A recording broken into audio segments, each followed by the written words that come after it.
وہ کیا؟ جمعہ مبارک، جمعہ مبارک، یہ بھی بالکل غلط ہے۔ حضور پاک صلی اللہ علیہ وسلم نے کبھی جمعہ مبارک نہیں کہا، صحابہ کرام نے کبھی جمعہ مبارک نہیں کہا، تابعین نے، تبع تابعین نے، ائمہ مجتہدین نے، اولیاء کرام نے، علماء کرام نے کبھی اس کی تعلیم نہیں دی کہ تم لوگ جمعہ کے دن جمعہ مبارک بولا کرو۔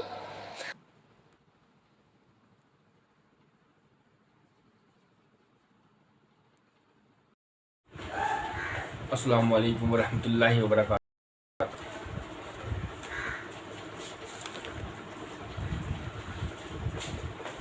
ناظرین گرامی،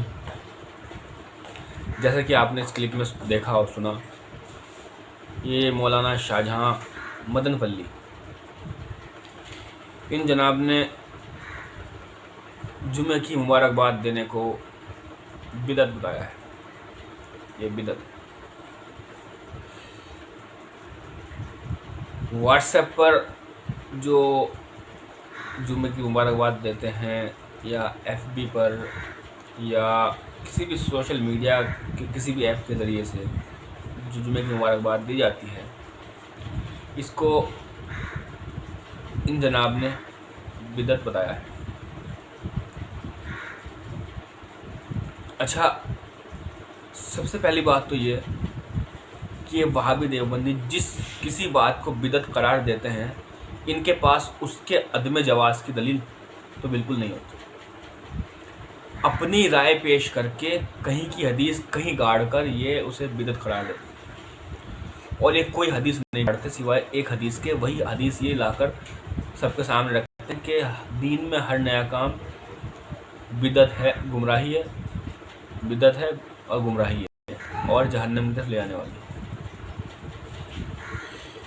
تو اب ان سے بدعت کی تعریف پوچھی جائے تو ان کے پاس کوئی جواب نہیں ہوتا۔ ان سے بدعت کے بارے میں پوچھ لیجیے، بدعت کہتے کسے؟ بدعت ہے کیا؟ نہیں۔ ان لوگوں نے عوام کو گمراہ کر کے رکھ رکھا ہے۔ ہر وہ کام جو جائز اور مباح ہے اسے ان لوگوں نے بدعت قرار دے دیا۔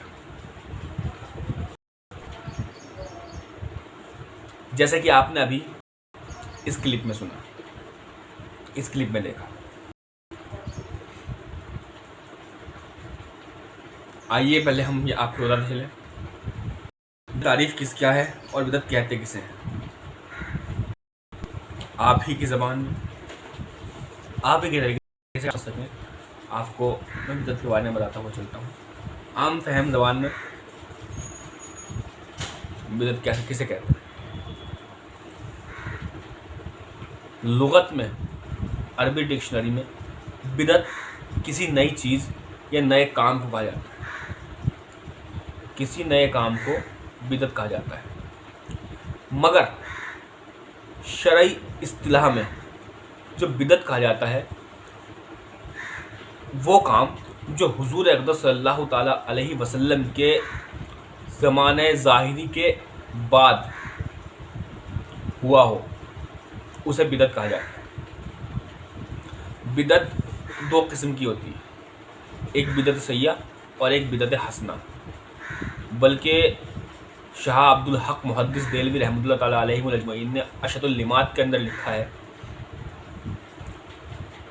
کہ جو کام حضور اقدس صلی اللہ تعالیٰ علیہ وسلم کی سنت کے موافق ہو اور اسی کے قیاس پر ہو، اسی پر مبنی ہو، وہ بدعت حسنہ کہلاتا ہے۔ اور جو سنت کے موافق نہ ہو اور سنت کی مخالفت کرتا ہو، اور جس سے سنت ختم ہوتی ہو، وہ سنت ختم ہوتی ہو، وہ بدعت گمراہ ہے، یعنی یہ بدعت سیئہ ہے۔ اور مشکات شریف کی حدیث ہے، حضور اقدس صلی اللہ تعالیٰ علیہ وسلم کا فرمان ہے کہ جس کسی نے دین میں بہتر کام کیا اور بہتر کام جاری کیا اور دوسرے لوگوں نے بھی اس پر عمل کیا تو اس کو ثواب حاصل ہوگا، اور جس نے اس کام کو جاری کیا اس کو بھی ثواب حاصل ہوگا، اور جس نے اس پر عمل کیا ان کو بھی ثواب حاصل ہوگا، لیکن عمل کرنے والوں کے ثواب کی وجہ سے جاری کرنے والے کے ثواب میں کوئی فرق نہیں آئے گا۔ اور جس نے دین میں کوئی بدترین کام جاری کیا تو اسے گناہ ہے، اسے حد درجہ گناہ ہے، اور جس نے بھی اس پر عمل کیا انہیں بھی اتنا ہی گناہ ہوگا، اور ان کے عمل کرنے سے جاری کرنے والے کے گناہ پر کوئی بھی فرق نہیں آئے گا، کوئی بھی کمی نہیں آئے گی۔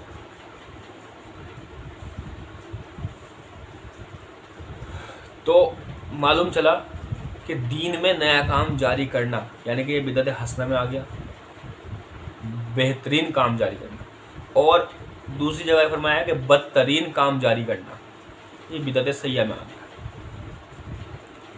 آئیے بدعت حسنہ کے تحت کتنے قسم کی بدعت آتی ہیں یہ ہم آپ کو بتاتے ہیں۔ بدعت حسنہ کے تحت نمبر 1 بدعت واجبہ، نمبر 2 بدعت مستحبہ، اور نمبر 3 بدعت مباح۔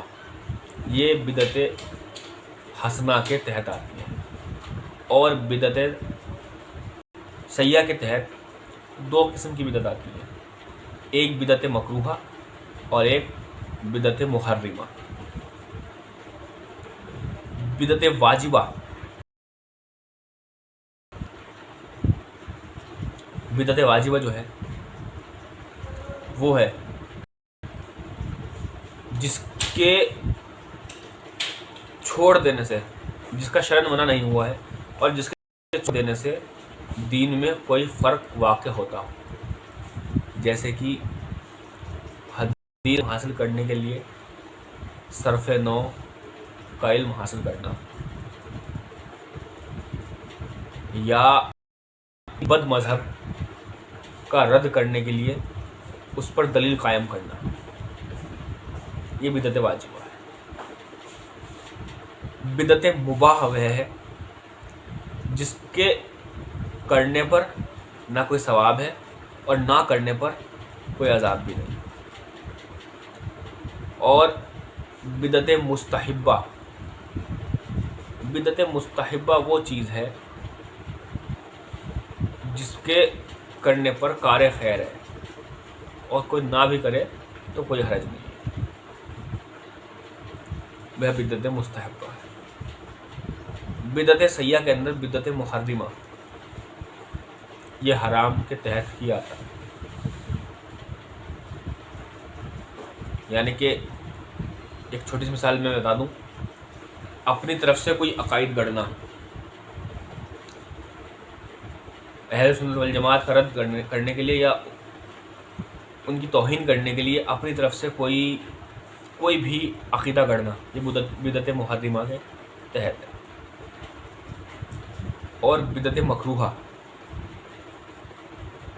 بدعت مکروہہ وہ چیز ہے کہ کسی بھی کوئی ایسا نیا کام نکالنا جو مکروہ ہے، جس کا کرنا مکروہ ہے، اور جس کی وجہ سے کوئی سنت ختم ہوتی ہو، جو کوئی کام سنت کے مخالفت کرتا ہو، سنت کے مخالف جاتا ہو، وہ بدعت مکروہ ہے۔ آئیے اب ہم انہوں نے جو جمعے کی مبارکباد کو بدعت قرار دیا ہے اس کی طرف چلتے ہیں۔ یہ جناب فرماتے ہیں کہ جمعے کی مبارکباد دینا بدعت ہے، ٹھیک ہے، بدعت ہے۔ تو اگر یہ کام بدعت ہے بھی تو کیا آپ کے پاس اس کے عدم جواز کی کوئی دلیل ہے؟ اگر آپ کے پاس اس کے عدم جواز کی کوئی دلیل موجود ہے تو آپ دلیل پیش کیجئے۔ بنا کسی دلیل کے آپ کسی چیز کو ناجائز یا بدعت کیسے قرار دے رہے ہیں؟ ہاں، جمعے کی مبارکباد دینا بدعت مباح ہے، یہ بدعت مباح ہے کہ اگر کوئی کرے تو کوئی ثواب نہیں اور نہ کرے تو کوئی عذاب نہیں۔ باقی عمل کا دار و مدار نیتوں پر ہے۔ اگر صلہ رحمی اور مسلمان بھائی سے تعلقات قائم رکھنے کے طور پر مسلمان بھائی کے درمیان میں آپس میں ایک دوسرے کے درمیان میں محبت پیدا ہو، ایک دوسرے سے کنیکشن رہے، ایک دوسرے سے تعلقات بہتر رہے، اس نیت غرض سے کوئی جمعے کی مبارکباد دے رہا ہے یا عید کی مبارکباد دے رہا ہے تو کار خیر ہی ہے اور اس پر ثواب ہے۔ اور ثواب اس غرض سے نہیں کہ مبارکباد دے رہا ہے، ثواب اس غرض سے کہ نیت صلہ رحمی کی اور نیت آپ سے تعلقات بہتر ہونے کی ہے۔ تو اگر کسی نے جمعے کی مبارکباد دے بھی دی اس نیت کی غرض سے تو کار خیر ہے، تو بہت زیادہ ثواب کا کام ہے۔ مگر وہابی دیوبندیوں کو سمجھ میں کچھ نہیں آتا۔ اچھا، اگر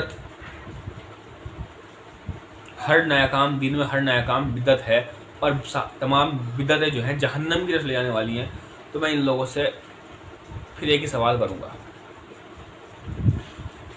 کہ مجھے یہ بتا دیں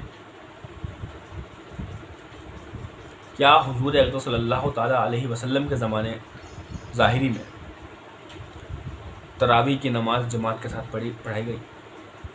نہیں۔ صرف نو، علم صرف نو حاصل کرنا بدعت ہے، جماعت کے ساتھ تراویح بدعت ہے، مسجد میں محراب بنانا بدعت ہے، مسجد میں فرش وغیرہ لگانا، مسجد میں ٹائلز لگانا، مسجد میں نقاشی کروانا بدعت ہے۔ مدرسے صلی اللہ علیہ وسلم کے زمانے میں تھے؟ نہیں، بدعت ہے۔ جلسے کروانا، اجتماع کروانا، کیا حضور کے زمانے میں جلسے ہوئے؟ بدعت ہے۔ قاعدے جو آج بچوں کو قرآن شریف سکھانے سے پہلے قاعدے پڑھائے جاتے ہیں، یا الف ب ت س کے بغدادی قاعدہ، نورانی قاعدہ، کیا بدعت نہیں؟ قرآن پر اعراب لگائے گئے، نقطے لگائے گئے، قرآن پر اعراب لگائے گئے، کیا بدعت نہیں؟ یہ سب بدعت ہے، مگر بدعت حسنہ ہے۔ مگر ان وہابی دیوبندی کے پاس اس کی دلیل نہیں۔ ان لوگوں نے صرف اور صرف گمراہی کے سوا کچھ نہیں کیا ہے۔ یہ لوگ گمراہ کرتے ہیں، گمراہی کی طرف لے کر جاتے ہیں لوگوں کو، اور لوگ گمراہ ہوتے بھی ہیں۔ اسی لیے کسی بھی عمل کو بدعت ماننے سے پہلے، کسی بھی کار خیر کو بدعت ماننے سے پہلے اس کی اچھی طرح تحقیق کر لیجیے، اس کے بعد ہی کوئی بھی کام جو بھی ہے اس کو بدعت یا شرک سمجھیں۔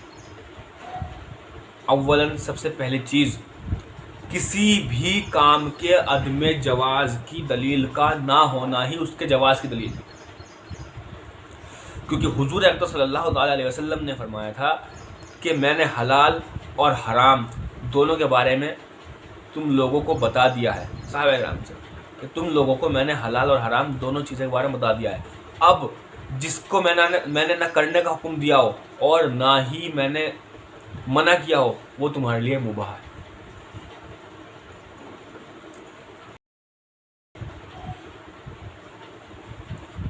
تو سمجھ لیجئے کسی بھی کار خیر کی، چاہے وہ شب پہ حلوہ بنانا ہو، چاہے وہ محرم پر شربت بانٹنا ہو، چاہے وہ عید پر سمجھنا ہو، چاہے وہ عید میلاد النبی پر قیام کرنا ہو، چاہے وہ عید میلاد النبی پر سلام پڑھنا ہو، چاہے وہ نماز کے بعد صلاۃ پڑھنا ہو، کسی بھی ان سب کی دلیل موجود ہے۔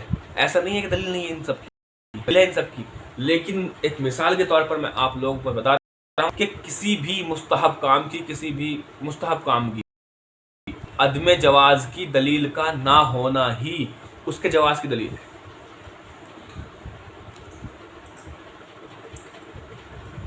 اللہ رب العزت ہم سبھی کو اس بات پر عمل کرنے کی، عمل پیرا ہونے کی توفیق عطا فرمائے۔ ان فتنہ انگیز لوگوں سے، ان فتنہ پرستوں سے، ان فرقوں سے ہمیں اپنی حفاظت میں عطا فرمائے، اور اللہ رب العزت ہمارے ان سنی بھائیوں کو جو ان کی باتوں میں آ کر گمراہ ہو چکے ہیں انہیں صحیح راہ دکھائے۔ آمین۔ وآخر دعوانا الحمدللہ رب العالمین۔